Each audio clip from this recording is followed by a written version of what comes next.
So, if you guys couldn't tell already for some reason, I myself am a conservative, and a relatively young one at that.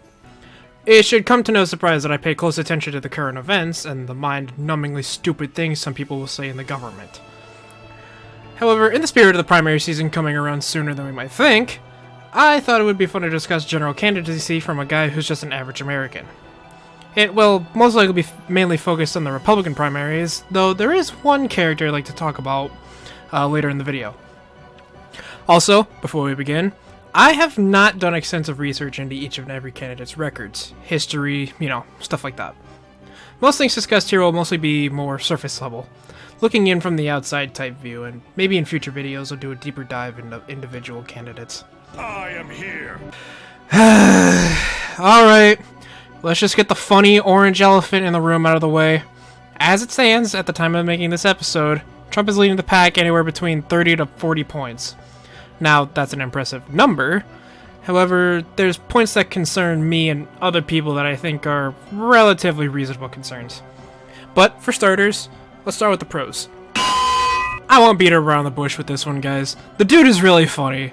There's absolutely no time when I hear the man speak I don't burst into laughter at least once. I also just enjoy how offensive he can be to his political rivals, and really like the comparison to him having his own dimensional pocket, able to pull out either a rocket launcher or a rubber chicken, and nobody has any idea what they'll be on the receiving end of. It's endlessly entertaining and always exudes a charismatic touch. Plus, there's no doubt that during his previous presidency, America was thriving, at the very least economically. I sure do miss that $2 gas. Listen, as much as I might like the guy, there's no way you can deny that he is absolutely mired in scandal, truthful or not. Ask yourself this question and try to be as objective as you can. If he gets nominated, do independents who see the incessant reporting on him dragging him through the mud see that and go, yeah, I'll vote for him? Even if it is politically motivated prosecutions, do independents bother considering that? Lots of people are single-issue voters, and seeing Trump with so many slights against him, again, true or not, likely won't feel inclined to vote for him in a general election. Yes, even against a foul, rotting meatball for a president we're currently stuck with, which is honestly astonishing to me. Another note of concern, what strategy does he have to win a general election while he claims the last one was stolen?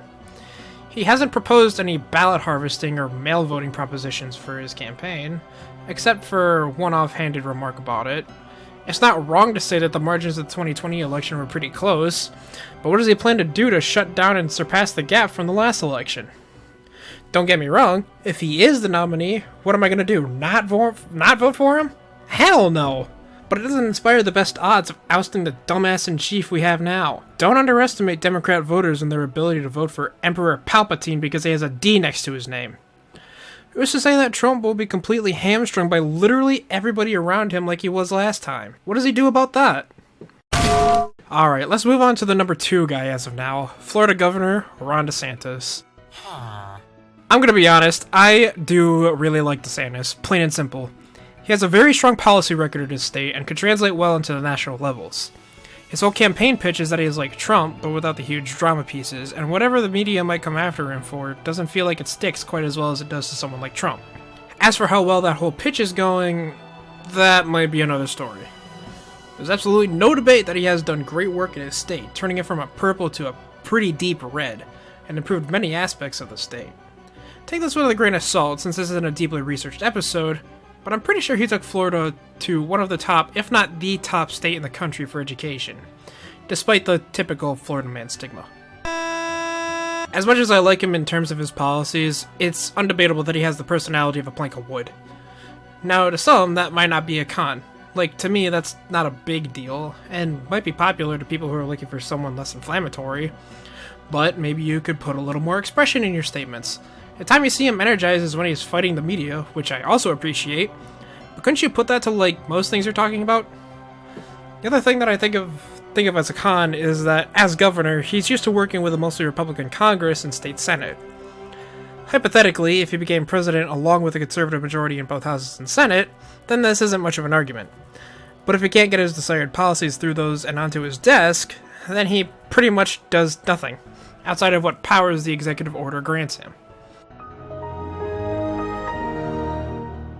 Now, I don't intend to make a racial joke here, but I'm particularly excited to talk about this next candidate. A real dark horse, this one.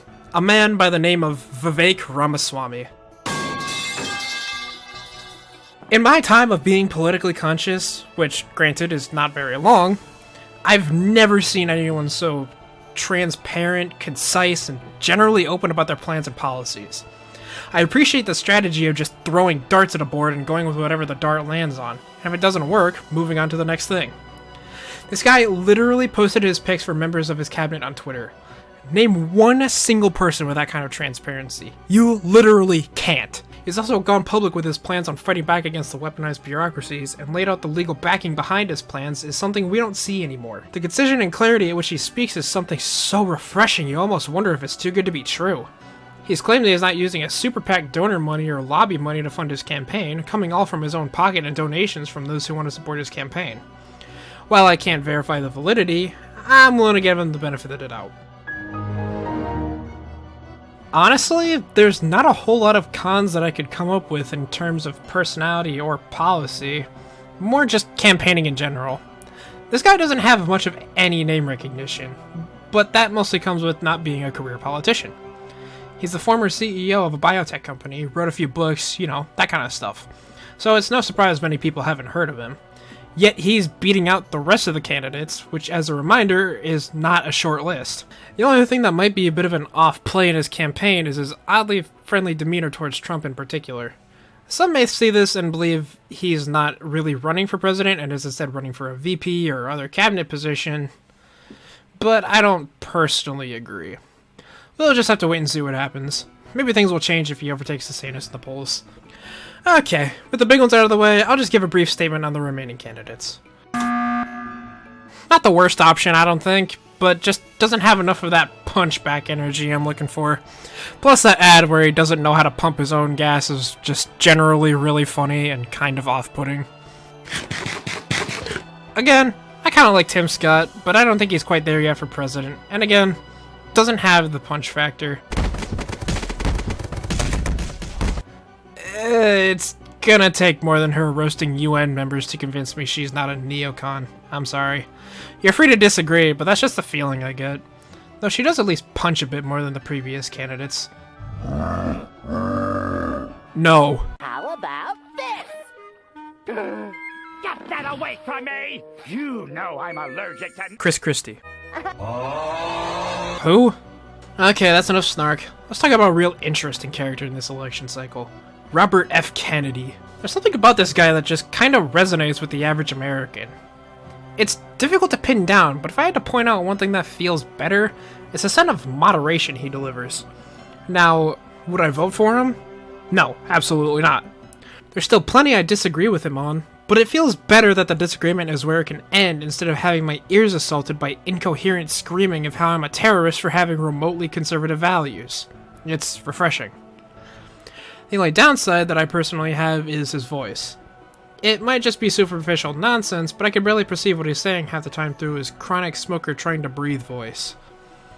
I mean, it's really telling when RFK is invited to a congressional hearing about censorship, and the Democrats are actively trying to censor the Democrat in the room fighting against it. Perhaps they peek at their true colors, if you ask me. Well, to no surprise, each candidate has their weaknesses they need to overcome. However, to me, there's really only one thing that matters. Ousting the nursing home patient president. If you want to do that, you actually need to win. To Trump's credit, he has a strong conservative base he can appeal to, but is very questionable in the swing states. Polls recently are showing he's performing a little bit better, but is it enough to win? Not sure. He did win some of them back in 2016, but then lost them in 2020, and is lacking a plan to get them back in the 2024 election. DeSantis, meanwhile, in the polls I've seen recently, performs better in swing states, but I can't say for sure if the Trump base would actually vote for him because of loyalty issues. I'll call it like I see it. If that's an actual reason you won't vote for DeSantis when Biden is literally in the White House right now, you're the problem. Get over yourself. The chronically online DeSantis supporters aren't much better, though. At least DeSantis has made it a point to build a ballot harvesting strategy should he win the nomination. Vivek is such an absolute wild card that I don't really know how he'd perform in a hypothetical election. But I think he lies somewhere between Trump and DeSantis in terms of ability to win an election. But there's still a lot that isn't really known about the guy that I can't make any firm calls on him just yet. But if he keeps up like he's been doing, I think he could go pretty far. His breath of fresh air approach to reaching voters is rather effective, going on podcasts to discuss his viewpoints outside the typical news sources. I think he's a fighter to keep an eye on and see what happens. And as usual, these are just my opinions and not heavily researched. This was done more for fun and the general frustration of our husk of a president. But that'll be all from me today. I hope to help give you guys some insight, and as always, I hope to see you guys on the aisle again. Catch y'all later.